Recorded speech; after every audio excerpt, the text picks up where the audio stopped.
again, everyone. It's story time again, coming from Hadasha Shulamite.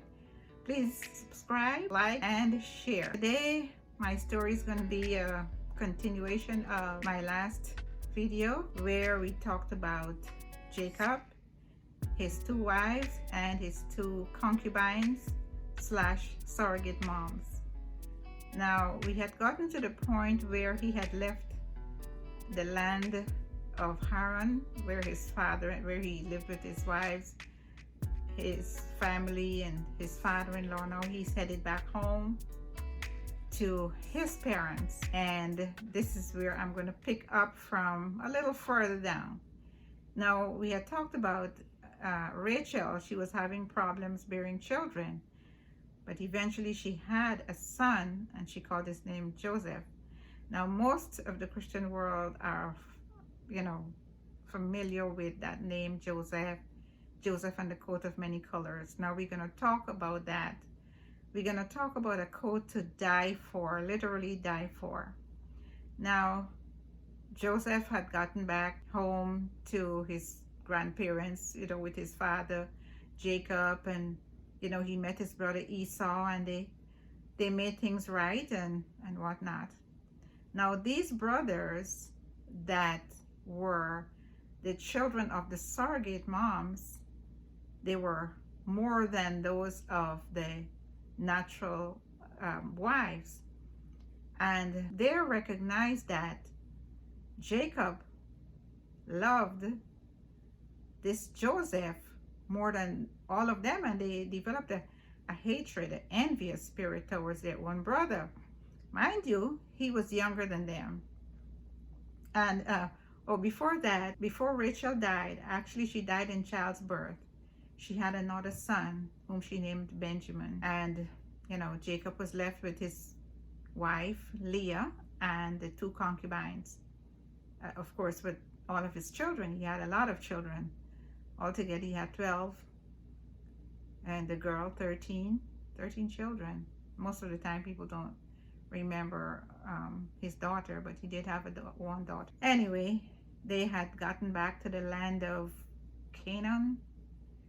I think that's where they got back to. But anyway, and he got back to his mother and his father, and things like that. Eventually, of course, Isaac, his father, died, and so did his mother. But so we're going to talk basically about Joseph, Jacob, and his brethren. Now, like I said, that his brothers had envied him because they saw the love that Jacob, their father, had for the younger brother. And especially after he was the child of the woman that he really loved, his wife that had died. And so Jacob was, he hardly I guess let him out of his eyesight because he just was so protective of him. And just one day he made a mistake. He sent Joseph to check on his brethren who were out there with the herd, feeding them, grazing them, and what have you. And he called his son Joseph, and he said, go and check on your brothers, see how they're doing. Now, like I said, most of us have heard of this coat of many colors. And I guess I'm thinking that back in those days, it was equivalent to, one of our famous designer coats, because colors wasn't easy to come by. They went through a lot of process to create certain colors. And so he had a coat of many colors, which was, I guess, the rave of the day. And as he was approaching them, they're out there with the cattle. I guess they saw the coat before they saw him, or at least they recognized that coat from a distance. And this is what they said: here comes that dreamer.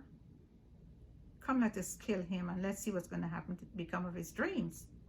Now, Joseph was known to be, having dreams. He had two significant dreams. The first one, he dreamed that they were in the field, his father and his brothers, and they were out in the field, and they were harvesting the wheat or whatever grain it was, barley.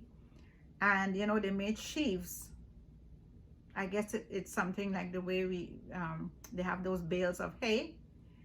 And all of a sudden, his sheaf stood up, upright, and all the other sheaves surrounded his sheaf and bowed to it.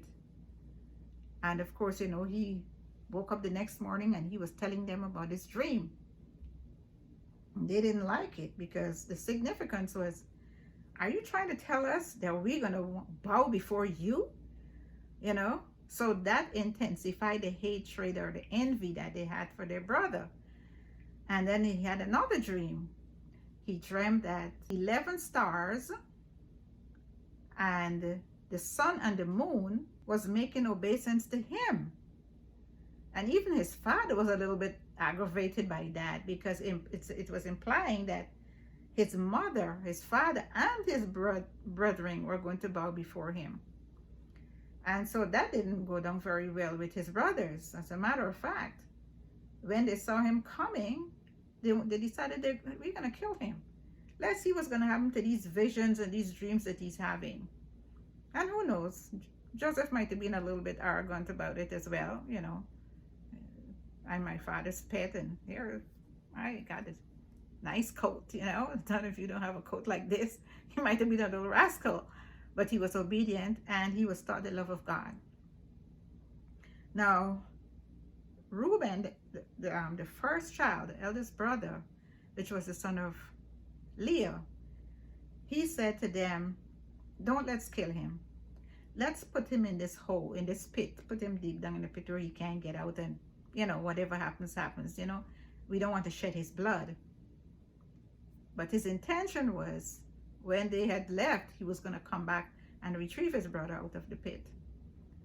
So he went off somewhere, I think, and here comes a whole caravan of Ishmaelites on their way to Egypt. And so they got another idea. They said, hey, let's sell him to these Ishmaelites, that way we don't have to kill him. We get rid of him, and that would be the end of it. So that's what they did. They sold him for 20 pieces of silver. Sounds familiar about the pieces of silver? Anyway, I can just imagine the horror in young Joseph, crying and begging, probably promising to give them the coat. I'll give you the coat, whatever you want. Please don't send me away. Don't send me away from my father. I love you all. And just imagine the anguish of that young boy being taken away from his family, going to a land that he'd never been there before, don't know where he's going, and they would not. They watched their brother being taken away. And so what they did was, they knew how dearly their father Jacob loved him. So they decided to, because they had to tell him something, where is Joseph? So what they did was they killed an animal, maybe one of their herd, and they dipped the coat of many colors in the blood and took it to their father. By this time, Jacob was an old man, and they said an animal, some wild beast, killed Joseph, and this is what we have left, just this coat. Now, as you can well imagine, Jacob was devastated. He was devastated. And apparently they never confessed to him what really happened. So what he had to do now, he had Benjamin, which was Joseph's younger brother by Rachel, the wife that he loved. And so he held on to him over the years, and this was the replacement for Joseph, so to speak. Years later, the Bible didn't say how many years later, there was a famine in the whole entire area, and they were running out of food. So there was, news gets around, there was corn in Egypt.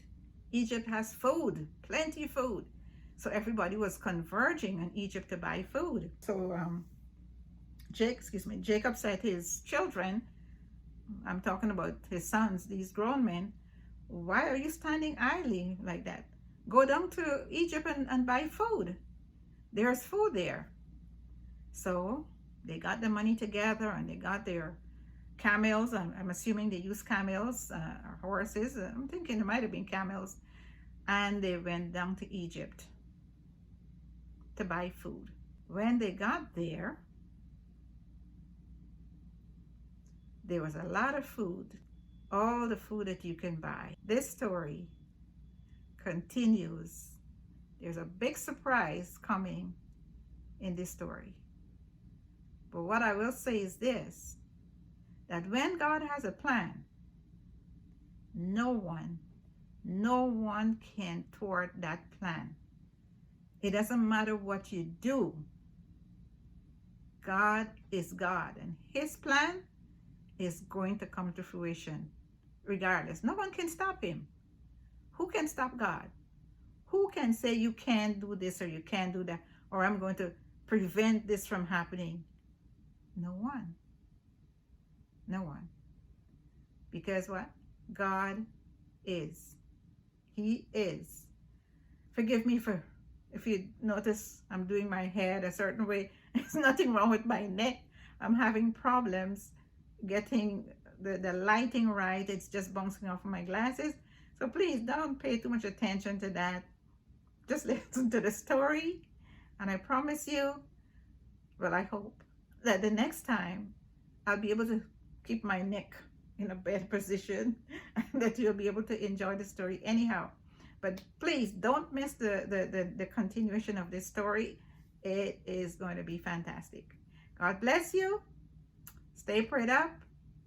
Read your Bible. Pray every day. And get ready, because Jesus is coming, and he's coming soon. Bye.